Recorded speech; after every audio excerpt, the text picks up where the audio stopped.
Bonjour à toutes et tous mes élèves de 6e, j'espère que vous allez bien. Donc petite vidéo de cette semaine sur la frise chronologique, donc en rapport avec l'histoire de l'homme dans l'espace. Vous aviez donc cette fiche activité, vous aviez regardé l'épisode de C'est pas sorcier pour commencer qui vous donnait pas mal d'informations sur les différents voyages que l'homme a fait dans l'espace, etc. et les découvertes des planètes, etc. Et après cette vidéo, vous deviez regarder le document Histoire Homme-Espace et souligner dessus plusieurs événements, c'est-à-dire une date et une courte phrase associée.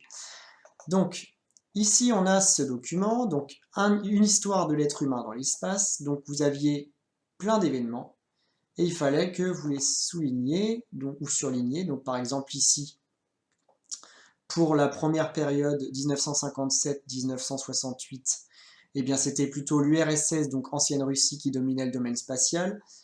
Vous aviez, oups, alors non, ce n'est pas ça que je voulais faire, donc on supprime ça. Vous aviez, hop, premier événement, 1957, mise en orbite du satellite artificiel Sputnik. Deuxième événement, ici vous aviez aussi Chienne Laika envoyée dans l'espace.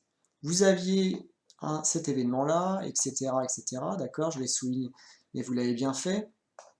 Donc voilà, une date et une courte phrase, c'est ça un événement. Vous aviez aussi cet événement-là. Ensuite, vous aviez la deuxième période, ici, vous aviez cet événement-là.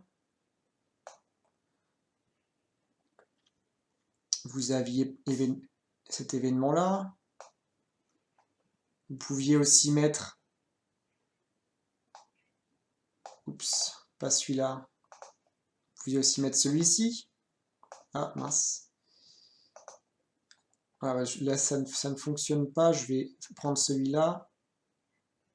Alors non, ça c'est pas un événement, d'accord? Depuis 1972 et la mission Apollo 17, aucun homme n'est retourné sur la Lune, d'accord? Donc ça c'est pas un événement.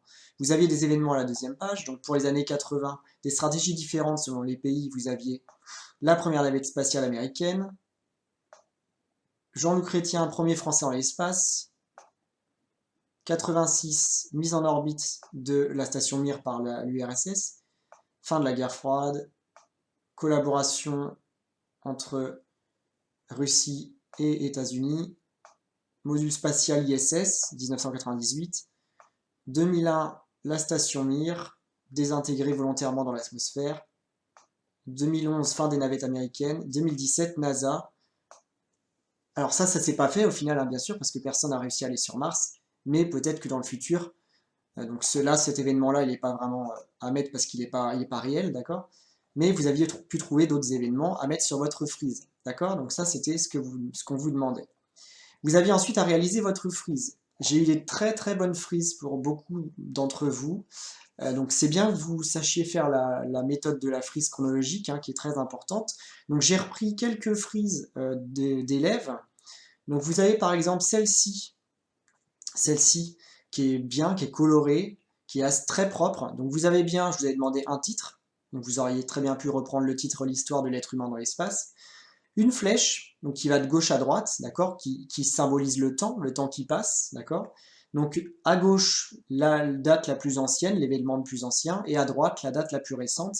La flèche symbolisant vers le futur qui va arriver, d'accord, où il va y avoir des événements qui vont continuer. Et donc là, cet élève, il ou elle a pris les différentes catégories, les différentes plages de temps. Vous voyez sur cette feuille-là, vous aviez des grands titres avec des échelles de temps, donc du 1962 à 1972. Et bien cet élève a décidé justement de mettre 4 couleurs, une couleur pour chaque ensemble de dates, d'accord? Donc par exemple le vert pour 57 à 68, et du coup dans cette plage verte, il ou elle a mis les différentes dates, différents événements qu'on a pu trouver, avec un trait qui amène à la petite phrase liée à l'événement. Donc voilà, donc ça c'est un exemple de frise qui peut être très bien. La seule chose qui pourrait manquer que vous aviez à mettre, c'est une échelle, d'accord? Mais on reviendra là-dessus plus tard. Donc une échelle, à savoir, par exemple, si avec votre règle, vous avez tracé à la règle, donc vous auriez pu mettre, par exemple, 1 cm égale 10 ans. D'accord? Ça, c'est une échelle. Là, il n'y a pas vraiment d'échelle, mais on retravaillera dessus. Deuxième exemple de frise d'élèves, vous avez cette frise-là, qui est bien aussi, qui est un peu moins propre, hein. On voit quand même les traces de gomme, d'accord? Donc faites attention la prochaine fois si vous le rendez à votre professeur, il faut que ce soit propre, qu'il n'y ait pas les traces de gomme. Mais l'important ici, c'est qu'il y a un titre en rouge et gros, donc très visible. Il y a notre frise, donc avec notre flèche, qui est le futur, et il y a, pareil, 4 couleurs pour les 4 catégories, les 4 ensembles de dates. Et dedans, on a bien nos dates et nos petites phrases associées en dessous. Donc cette frise également est complète. Et en plus de ça, on a ici une échelle. Donc c'est-à-dire que cet élève a décidé que 2 cm grâce à sa règle, eh bien c'était 5 ans. D'accord? Donc ça c'est très bien, c'est-à-dire que en traçant sa frise, cet élève a mis 2 cm avec sa règle, et donc ces 2 cm veulent dire 5 ans. D'accord? Donc ça c'est bien, donc ça c'est une frise complète avec tout ce que je vous demandais dedans. Donc voilà pour ça. Donc vous aviez également dans le tableau les critères de réussite. Donc la frise occupe toute la largeur de la feuille, portrait au paysage. Les deux exemples qu'on a vus, c'était sur toute la feuille, donc c'est bien. La présentation est claire et aérée, il reste des espaces vides, oui. Chaque période, chaque événement est identifiable, facilement repérable et lisible, oui. C'est-à-dire que c'était pas trop noyé dans plein d'informations. L'échelle des temps doit être respectée. On a vu que sur un des travaux, il n'y a pas d'échelle, sur l'autre, il y a une échelle.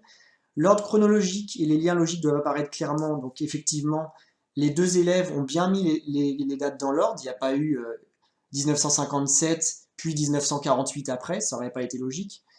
Et il doit bien avoir un titre, une légende et une échelle. C'est ce qu'on a eu dans les deux. Donc c'était bien, c'était des bons exemples de frises. Et vous avez été beaucoup à me faire des très belles frises, donc bravo.